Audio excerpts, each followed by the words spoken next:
Napapahiya lang itong grupo nila Maharlika, nila Harry Roque, nila Morales, nila Glenn Chong, itong mga nagsasabi na si PBBM ay bangag, si PBBM ay gumagamit ng pulburon at kung ano-ano pa. Napapahiya lang kayo dahil hindi kayo pinapatulan ng presidente. Yan. Gusto niyo yan eh, kaya tinitrigger niyo si PBBM eh. Kung ano-ano yung sinasabi ninyo, kung ano-ano yung mga bintang ninyo para patulan kayo ng presidente. Yung ibang mga hegemon pa dyan, nananawagan pa na drug test challenge. Gawin nyo. Wala naman nagpapadrug test sa inyo, ginawa niyo eh. Bahala na kayo, anong gusto niyo gawin? Gawin ninyo, huwag na kayong mandamay dyan. Alam niyo kung bakit napapahiya itong mga tao na ito? Kasi ang mga bashers, gusto nila patulan sila.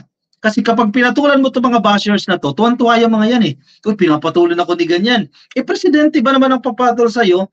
Ibig sabihin, importanteng tao ka. Malaking tao ka kasi tinan mo, bumaba yung presidente sa level nyo para patulan ka. Eh, di laki ng halakhak ng mga yan. Laking halakhak ni Maharlika, ni Harry Roque, ni Morales, at ni kung sino man pong nananawagan dyan na ibagsak si PBBM. Laking halakhak ng mga yan kapag pinatulan sila ng presidente. Sabi nga ng presidente, why dignify that question? In the first place, nasagot na yung question na yan. Campaign pa lang. Yan agad ang sinasabi ninyo. Nag-request kayo ng drug test. O binigyan sa inyo ng drug test. O. Si Attorney Vic Rodriguez pa, may hawak-hawak ng drug test. O nasa NBI, hawak-hawak niya. Negative si PBBM. And ngayon, wala kayong mabatong issue. Sige na naman. Ito na naman kayo. Invento na naman kayo ng mga issues. Gawa-gawa na naman. Recycle na naman ng mga issues. So, natanong si PBBM dyan. Anong komento mo dyan, sir? O, tinawanan lang kayo. O, ininsulto na naman sa inyo yan. Napahiya na naman kayo dyan at magandang desisyon ito na ginawa ni PBBM. Bakit bababa yung estado mo? Bakit bababa yung level mo sa mga taong ito na, again, hello, wala namang K kumpara sa presidente. Marcos laughs off allegation linking him to drugs, sabi ng balitang ito ng GMA News Online. President Marcos on Monday laughed off the allegation that he was involved in illegal drugs. Sa isa pong ambush interview, Marcos was asked about the Senate Committee on Public Order and Dangerous Drugs motu proprio investigation into the supposed leaked confidential documents linking him to illegal drugs. The president laughed and just walked away. Bakit nga? Why dignify the question? Di ba? Sabi ng presidente natin, paulit-ulit lang yan eh. Kinonfirm na yan ng PIDEA, hindi totoo yan. Non-existent yung dokumento na yan. Nagtataka lang tayo dyan kay Bato de la Rosa. Bakit kailangan pa ni Bato de la Rosa na iwagayway yan? Nabigyan ng mahabang airtime itong si Morales na alam naman natin na questionable yung credibility na dismiss sa PIDEA at magaling sa pagpepeke ng mga testimonya. Yun na nga yung profile eh. Binigyan mo pa rin ng binigyan mo pa rin ng airtime para birahin ang presidente. Tama ba yan, Senator Bato de la Rosa? Pero pag si Digong ang usapan si Kibuloy ang usapan, todo tanggol doon. So, questionable yung hearing na yan dyan sa Senado. Bukas may hearing na naman sila dyan. I think class na hearing na yan, hindi na masusundan yan. Ihinto na yan. Kasi wala silang may lalabas ng mga bagong witness dyan. Sila lang din dyan. Baka wala pa nakukumbinsi ng mga bagong actors para sa kanilang pagdinig na yan.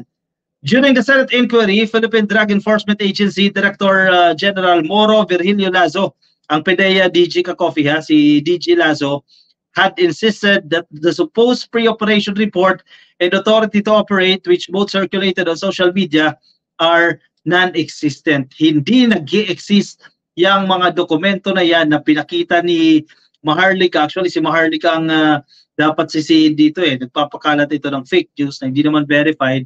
At magtataka ka naman dito kay Bato de la Rosa na puncher hole o Mr. Puncher. Butas lang ka-coffee ng puncher yung naging basis niya para masabi na hindi yan fabricated. Ang gulo niya. Kasi sinasabi niya, sabi ng PIDEA, sabi niya, ang PIDEA, itong sila Lazo, nire-respeto niya. Magtaas yung credibility niya kasi para sila mga PMAers.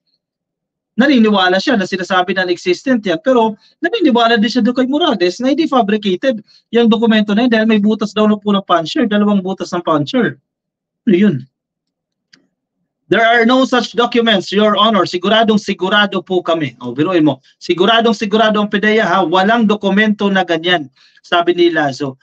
Tignan mo yung dokumento kung bakit magiging questionable yan. Wala nga serial number kahit sino pwedeng gumawa niyan Wala rin sa records ng PDEA. Ano yan? Last April 2, PDEA already released a statement indicating that the two documents were not found in their plans and operations reports management information system or MIS. Ayaw pa rin nila maniwala eh. EBC ba to eh? Ayaw maniwala eh. Ano ba talaga, sir? Diba? Pag si Digong eh, sige, pass. Huwag natin investigahan dyan. O ito, si PBBM.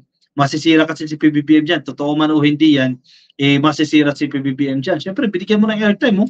Yung media coverage, napakaraming media na nandoon para i-cover itong kasinungalingan ni Morales. At pa rin ba ito yan? Diba? Sabi nga may mga violations sa protocols sa pagkakandak ng mga committee hearings I-check din nyo muna yung credibility ng resource person ninyo. Kung questionable na yung credibility na yan, why give much time doon sa taong yun, di ba? Mount Cabin, ipakita muna yung likod ni Pulong. Di ba, ni-request ni Trillanes na ipakita yung likod niya. Hindi naman pinakita, sabi ni Mount Cabin. Actually, hindi na relevant yun si Pulong Itong problema dito kay Gibo Teodoro, kay Bato de la Rosa Naging kangaroo senate na, Licelsi. Actually, kaya nababash din sila dyan kasi kung kukumpara mo yung Senado before, panahon nila Flavier, panahon nila Miriam Defensor Santiago, ibang-iba sa Senado ngayon. Grupo nila, Robin Padilla pa naman. Wow, tandem na pala si Maharlika, Harimaw, bagay sila. Mga bungangera at mga sira daw ang ulo, sabi ni Sol Centillas. Actually, si Harry Roque, yung reference niya, si Maharlika. Diba? International lawyer ka, ang claim pa nila, well acclaimed. International lawyer. Yet ang source mo, fake news peddler. Ano yun? Renato Briones, watching from Pangasinan. Hello po sa inyo. Amadeo Elguera, VP still hanging on as an eye of the DDS. Medyo tahimik yung ka-coffee.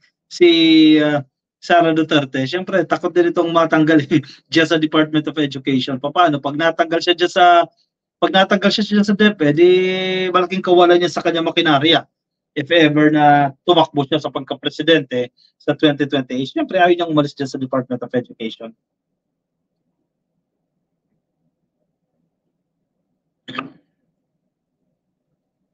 Kami Narvasa, kabubuhan ni Bato na yan mahina ang IQ ni Bato. Pero di ba sabi, top investigator daw yan ang panahon niya.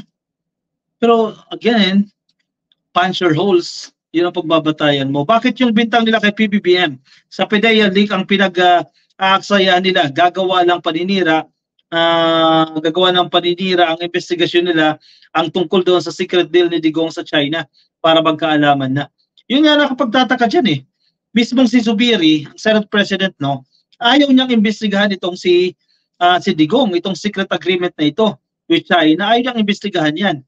Yet, inalaw niya itong investigasyon na ito ng PDEA leaks kuno. Wala nang dokumento na nag-leak Ka-coffee, umattend ka ba kanina sa rally dyan sa Senado? Mambaybayang sali. Unfortunately, ma'am, hindi tayo nakadalo dyan pero naka-monitor po tayo. Ronald Puncher de la Rosa. Ronald, aka Puncher de la Rosa. Bato, Abnoy is gunggong. Abnoy talaga. Fake documents from Maharlika. Basura, pinatpatulan, sabi ni Leonardo Soriano. Paano may iba silang intention dyan? Ayaw lang nila aminin.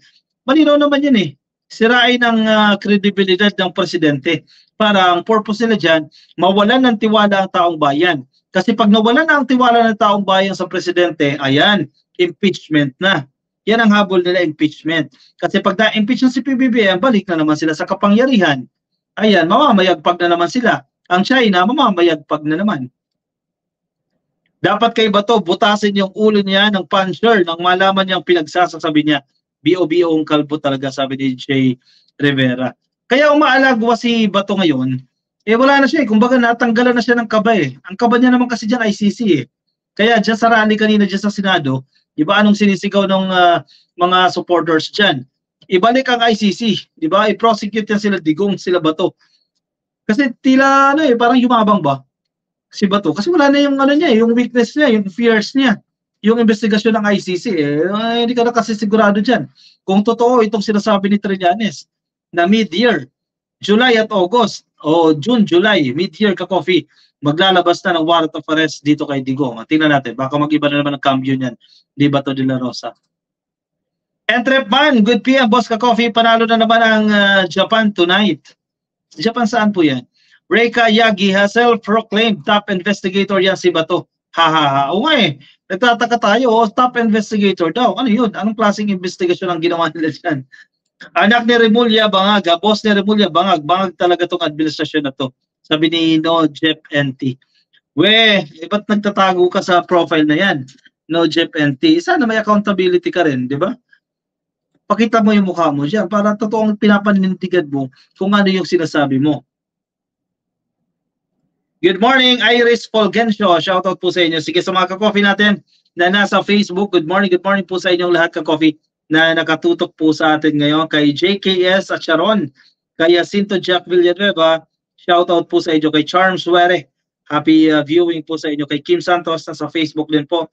Maligayang panonood po sa inyo. Kay Norma Madawat Gomez, kay Ole Gagwa, kay Alan Canyazares, Elma Agoto, kay Halsey Nicolas, happy viewing po sa inyo. Nandiyan po sa Facebook. Alright, sige ka-coffee. Yung mga hindi pa po naka-follow sa ating Facebook page, pasuyo na lang ka-coffee. Pa-click lang po ng follow or like just sa Facebook. At kung nasa YouTube po kayo, ay pa-click lang po ng subscribe. Make sure na naka-subscribe na kayo ka-coffee. Click lang po ng subscribe. At yung mga kapapasok lang po ngayon, yan, good evening, good morning sa inyong lahat ka-coffee. Make sure na nakapag-attendance check na po kayo ha. I-click lang po yung like ng video na yan. Like lang po yung video na yan para sa ating attendance check. Admir Soriano, good morning, ka-coffee. Kay Vicky Baroga, hi ka-coffee, hello po sa inyo. Shoutout po sa inyo at sa lahat ng ka-coffee na nakatutok at nakaantabay po sa atin. Sige, move on tayo ka-coffee sa ating next topic. Kuha na kayo ng inyong kape.